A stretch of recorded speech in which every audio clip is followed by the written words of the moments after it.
ওনারা কি করে একটা চাকরি করে এয়ারফোর্সের জায়গায়, ওনারা এখানে আবার চাকরি ভাতা নিতেছে, ওনাদের কি এতই খাইতে হবে? এই অবৈধভাবে বদলি এগুলো আমরা মানি না, আমরা কেউ মানে নিতে পারতেছি না। 3 বছর ধরে চাকরি করে এখনো চাকরি কোনো পার্মানেন্টের খবর নাই। প্রশাসন আমরা কোনো কথা বলতে না পারি, এই জন্য আমাদের স্থায়ীকরণ করতেছে না। ওনারা এখানে একটা অর্গানোগ্রাম তৈরি করেছে ওনারা। এই অর্গানোগ্রামে মেন 10,000 নিয়োগ হবে। 10,000 নিয়োগের মধ্যে 70% হচ্ছে এয়ারফোর্সের। ধরেন আমার একটা খাওয়ার ব্যবস্থা আছে, আমি খাইতেছি কিন্তু খাওয়ার মধ্যে যদি আমাকে আবার খাওয়ান দেন তাহলে তো আমি খাইতে পারবো না। তো ওনারা কি করে একটা চাকরি করে এয়ারফোর্সের জায়গায়, ওনারা এখানে আবার চাকরি ভাতা নিতেছে, ওনাদের কি এতই খাইতে হবে? এতই খাওয়ার দরকার? বাংলাদেশে আমার মতো বেকার, ধরেন আমি একটা দরিদ্র পরিবারের ছেলে, গ্রাম থেকে একটা চাকরি পাইছি, আমার পুরো পরিবার সচ্ছল হয়ে গেছে চাকরি পাওয়ার পরে। কিন্তু আমার মতো আরেকটা বেকার ছেলে যদি আসে তাহলে তো সচ্ছল হয়ে গেল পরিবারটা। কিন্তু ওনারা কি করে, একটা আছে আবার পদ এখানে ব্লক করতেছে, আমাদের যে নিয়োগগুলো আছে এগুলো বন্ধ করতেছে। 3 বছর ধরে চাকরি করি, এখনো চাকরি কোনো পার্মানেন্টের খবর নাই। কথা বদলি করে আমাদের নিয়ে কোনো কাজ কারবার করতে পারে না, ছবি তুলে হুমকি দামকি বহুত কাহিনী আছে।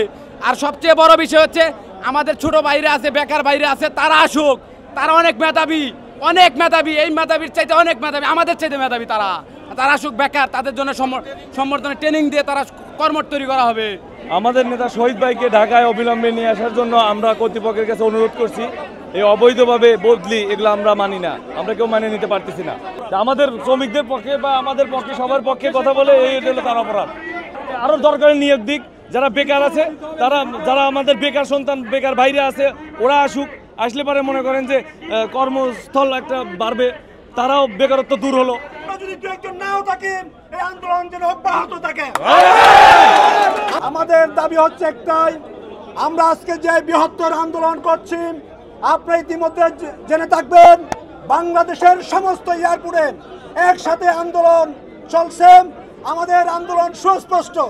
আমাদের স্যারদেরকে আমরা বিনীতভাবে অনুরোধ জানাতে চাই, আমাদের যোগ্য অফিসারদেরকে অনতি বিলম্বে তাদেরকে পদোন্নতি দিয়ে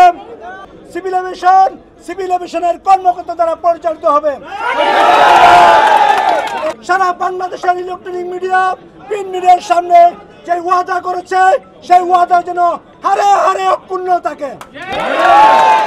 আমরা 2022 সালে নিয়োগ প্রাপ্ত, আমাদেরকে ওনারা আমাদের যে পিরিয়ড টাইম ছিল 2 বছর, অলরেডি আমাদের 2.5 বছর প্লাস হয়ে গেছে, বাট আমাদেরকে এখনো স্থায়ীকরণ করতেছে না। কারণ ওনাদের উদ্দেশ্য হচ্ছে আমরা যদি স্থায়ীকরণ না করি আমরা কোনো কথা বলতে পারবো না, প্রশাসন আমরা কোনো কথা বলতে না পারি, এই জন্য আমাদের স্থায়ীকরণ করতেছে না ওনারা।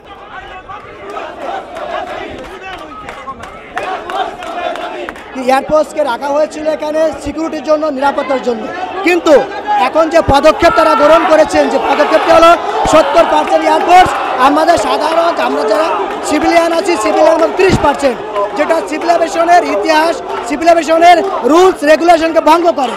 অতএব আমাদের দাবি হলো এয়ারফোর্সকে যে এফসেক নামে যে রাখা হয়েছিল নিরাপত্তার জন্য, যেভাবে রাখা হয়েছিল তারা থাকুক, কিন্তু অতিরিক্ত যে ফোর্স দাবি করছে, তারা ফোর্স করছে এটা নয়। এবং সিভিল এভিয়েশন থেকে এয়ারফোর্স 2 ভাবে চাকরি বেতন পাচ্ছে।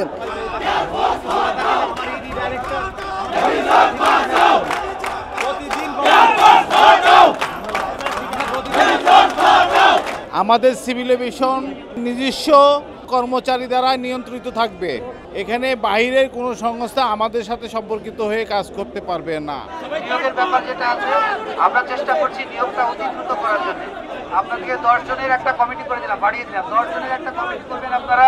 আপনাদের যত সমস্যা, যত রকম ঝামেলা থাকবে, সরাসরি আমার সাথে কথা বলবেন, কারোর সাথে কথা বলবেন, সরাসরি আমার সাথে কথা বলবেন, আমি সমাধান দেওয়ার চেষ্টা করব। আরেকটা জিনিস মনে রাখেন, আমরা এক পরিবার, এক ভাই, এক বোন, সবাই আমরা এখানে করবো। এটা সিভিল এভিয়েশন পরিবার। সিভিল এভিয়েশনের যে আলাদা ফোর্সের ব্যাপারে কোনো ডিসিশন হয় না, কোনো